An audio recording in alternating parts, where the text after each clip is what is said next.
அல்ஹம்துலில்லாஹி ரப்பில் ஆலமீன். கண்ணியத்திற்குரிய அல்லாஹ்வின் அடியார்களே, நபி ஸல்லல்லாஹு அலைஹி வஸல்லம் அவர்களிடத்தில் அல்லாஹு தஆலா 3 விஷயங்களை மிஅராஜிலே கொடுத்தான் என்பதை ஹதீஸிலே நாம் பார்க்கிறோம். ஒன்று தொழுகை, மற்றொன்று சூரத்துல் பக்ராவினுடைய கடைசி 2 வசனங்கள், ஆமனர் ரசூலு லா யுகல்லிஃபுல்லாஹு என்ற இந்த 2 வசனங்கள்.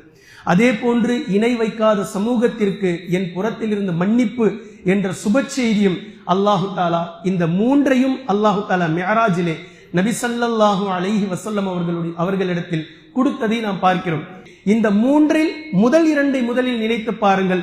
தொழுகை, குர்ஆன். தொழுகை, குர்ஆன் நல்லா ஞாபகம் வச்சுக்கணும்.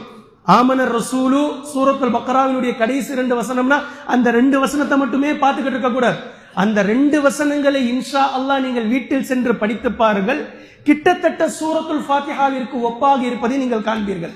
சூரத்துல் ஃபாத்திஹாவில் எப்படி அல்லாஹ்வினுடைய புகழ்ச்சி, அகீதா, ஈமான், அல்லாஹுக்கும் தனக்கும் இருக்கக்கூடிய பாண்டிங், அதே போன்று துஆ எப்படி இருக்கக்கூடாது, எப்படி இருக்க வேண்டும் என்று இருக்கின்றதோ, ஆமனர் ரசூலுவில் துவங்கி காஃபிரின் வரைக்கும் இருக்கக்கூடிய இந்த 2 வசனங்களுடைய கருத்தை மெதுமெதுவாக நீங்கள் படிப்பீர்களேயானால் இது அப்படியே ஈமான், அகீதா, துஆ எல்லாமே இருக்கும்.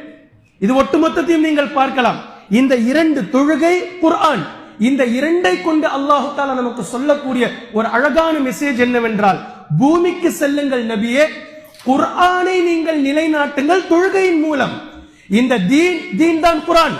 குர்ஆனை நீங்கள் தொழுகையின் மூலம் நீங்கள் நிலைநாட்டுங்கள். தொழுகையை கொண்டு மக்களுக்கு தீனை நிலைநாட்டுவது எப்படி என்பதை கற்றுக் கொடுங்கள். என்ன நிலைநாட்ட வேண்டும்? அது குர்ஆன். குர்ஆன் தான் நிலைநாட்டுவதற்கான வசனங்கள். என்ன இருக்கின்றதோ அதை நீங்கள் நிலைநாட்டுங்கள். நிலைநாட்டுவதற்கு கற்றுக் கொடுங்கள் தொழுகையை கொண்டு.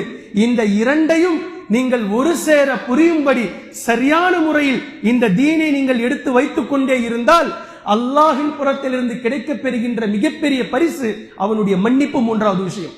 அவ்வளவுதான். இதைத்தான் மிஅராஜின் மூலமாக நமக்கு புரிய வருகின்றது.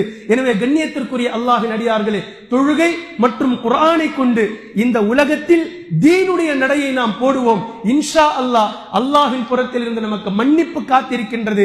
அல்லாஹு தஆலா மகா மன்னிப்பாளன். நம்மை மன்னிப்பதற்கு அவனே போதுமானவன். அவன் எப்படி சொல்கின்றானோ அதன்படி வாழ்ந்து, அவன் எப்படி மௌத்தாக சொல்கின்றானோ அதன்படி மௌத்தாகி அவனிடத்தில் மன்னிப்பை பெறக்கூடிய நல்லடியார்களுடைய பட்டியலில் அல்லாஹு தஆலா நம்மை சேர்த்து புரிவானாக.